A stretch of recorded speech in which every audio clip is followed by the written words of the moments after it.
ఇప్పుడు ఎప్పుడో ఒక మంచి పని చేసి ఈరోజు ఒక దుర్మార్గానికి పాల్పడితే ఈరోజు జరిగిన దుర్మార్గం గురించి మాట్లాడాలి. వాడు ఎప్పుడో శివ సినిమా తీశాడు, లేకపోతే గాయం సినిమా తీశాడు.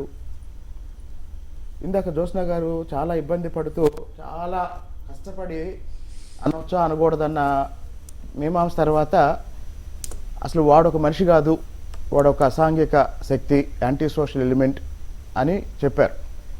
ఇవన్నీ కూడా రామ్ గోపాల్ వర్మ గురించి 1% కన్నా తక్కువ అండి. ఎందుకు అంటే మానవ సమాజం కొన్ని నీతి నియమాల మీద నడుస్తుంది. మనందరం కూడా ప్రతి మనిషిలో పశు ప్రవృత్తి ఉంటుంది. దాన్ని ప్రతిరోజు ప్రతి సందర్భంలోనూ అనేక విధాలుగా మనం దాన్ని కంట్రోల్ చేసుకుంటూ బతుకుతాం. ఇప్పుడు కోపం వస్తుంది, కంట్రోల్ చేసుకుంటాం. ఆవేశం వస్తుంది, కంట్రోల్ చేసుకుంటాం. బూతులు వస్తాయి, కంట్రోల్ చేసుకుంటాం. సో ఇవన్నీ చేసుకుంటేనే మనం మనిషిలాగా బతుకుతాం. కానీ మన కళ్ళ ముందు ఒక పశువు, ఒక మానవ మృగం డైరెక్టర్ అనే పేరు పెట్టుకొని రకరకాల పేర్లతో సినిమాలు తీసి ఈ రోజే కాదు, రక్త చరిత్ర తీసిన రోజు, సత్య తీసిన రోజు, లేదా వంగవీటి తీసిన రోజు, లేదా జగన్మోహన్ రెడ్డి గారి కుటుంబంలో ఆడపిల్లలు కమ్మ కుటుంబంలో అబ్బాయిలు చేసుకుంటారని ముందుగానే ఊహించి కమ్మ రాజ్యంలో కడప బిడ్డలు అని సినిమా తీశాడు రామ్ గోపాల్ వర్మ. జ్యోత్స్న గారు, అవును, కమ్మ రాజ్యంలో కడప రెడ్లు అంటే ఏంటో తెలుసా? కమ్మ వాళ్ళ అబ్బాయిల్ని కొంతమంది రెడ్ల అమ్మాయిలు పెళ్లి చేసుకుంటారు. ఇది ముందుగానే ఊహించి ఆయన సినిమా తీశాడు, కమ్మ రాజ్యంలో కడప బిడ్డలు అని. ఇప్పుడు ఈరోజు మీరు ఇంట్రొడక్షన్లో చెప్పారు, చిరంజీవి గారిని, పవన్ కళ్యాణ్ గారిని, చంద్రబాబు నాయుడు గారిని, లోకేష్ గారిని వ్యక్తిగతంగా టార్గెట్ చేసి వాళ్ళని అవమానిస్తూ వాళ్ళ వ్యక్తిత్వాన్ని చాలా నీచంగా చిత్రిస్తూ సినిమా తీశాడు. ఇప్పుడు నేను టీవీ5 ద్వారా అడుగుతున్నానండి, ఈరోజు చంద్రబాబు నాయుడు గారి గురించి, లోకేష్ గారి గురించి, పవన్ కళ్యాణ్ గారి గురించి, చిరంజీవి గారి గురించి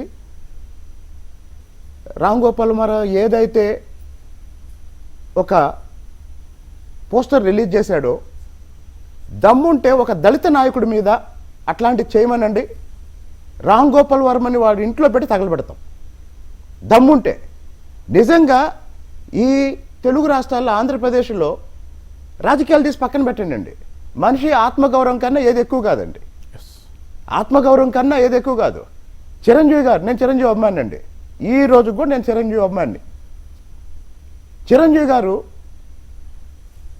కృషితో నాస్తి దుర్భిక్షం, లేదా కృషి ఉంటే మనుషులు రుసులవుతారు అనే వాక్యానికి ఆయన జీవితం ఒక సజీవ సాక్ష్యం అండి. రాజకీయంగా ఆయన తప్పుడడుగు లేవచ్చు, రాజకీయాల్లో నేను కూడా ఆయన్ని సపోర్ట్ చేయను. అలాగనే పవన్ కళ్యాణ్ గారు, పవన్ కళ్యాణ్ గారి ఆయన ఒక గొప్ప హీరో. ఇక చంద్రబాబు నాయుడు గారి గురించి ఆయన ఏ స్థాయిలో బయలుదేరి ఈరోజు ఏ స్థాయికి ఎదిగాడో మీకు ఒక విషయం చెప్పాలండి. నేను 2 రోజుల నుంచి ఒక పుస్తకం చదువుతున్నాను, శామ్ పిట్రోడా రాజీవ్ గాంధీ గురించి రాసిన పుస్తకం. ఒక రాజకీయ నాయకుడు ఓడిపోయిన తర్వాత ఓడిపోయిన నాయకుడి గురించి సమాజం పశ్చాత్తాపపడటం భారతదేశ చరిత్రలో మొట్టమొదటిసారి జరుగుతుందండి. మీరు ఎంతోమంది ముఖ్యమంత్రులను చూశారు, వాడు ఓడిపోయారు, అరే ఈ ముఖ్యమంత్రి ఓడిపోయాడే అని మొత్తం సమాజం పశ్చాత్తాపడటం, లేదా మళ్ళీ ఆయన్ని తెచ్చుకోవటానికి సమాజం రకరకాల రూపాల్లో రకరకాల కార్యక్రమాలు చేయటం మీరు ఇప్పుడు చూశారండి. ఈరోజు చంద్రబాబు నాయుడు గారి విషయంలో జరుగుతుంది. ఆయన ఓడిపోయాడు, చాలా దారుణంగా 23 సీట్లకే పరిమితమయ్యాడు. కానీ జగన్మోహన్ రెడ్డి అరాచక పాలన చూసిన తర్వాత, చంద్రబాబు నాయుడు విలువేంటో తెలిసిన తర్వాత ఈరోజు మళ్ళీ ఆయన కావాలని కేవలం ఆయన పార్టీ కార్యకర్తలు కాదు, పౌర సమాజం కోరుకుంటుంది. మరి అలాంటి చంద్రబాబు నాయుడు మీద రామ్ గోపాల్ వర్మ ఇంతకు ముందు తీసిన సినిమాల్లో కానీ, రేపు రిలీజ్ చేస్తానంటున్న సినిమాల్లో కానీ ఏం తీశాడండి? నిజంగా నేను అడుగుతున్న ఈరోజు తెలుగుదేశం పార్టీ నాయకులకి, కార్యకర్తలకి పౌరుషం ఉంటే రామ్ గోపాల్ వర్మ అనేవాడిని అసలు బయట తిరగనివ్వడు. పవన్ కళ్యాణ్ గారి అభిమానులకి, చిరంజీవి గారి అభిమానులకి ఇంకా డైరెక్ట్గా చెప్తున్నా, ఆంధ్రప్రదేశ్లో కమ్మ కాపుగా పుట్టినాడు ఎవరికైనా సరే పౌరుషం ఉంటే రామ్ గోపాల్ వర్మ అనేవాడిని బయటికి రానివ్వకూడదు.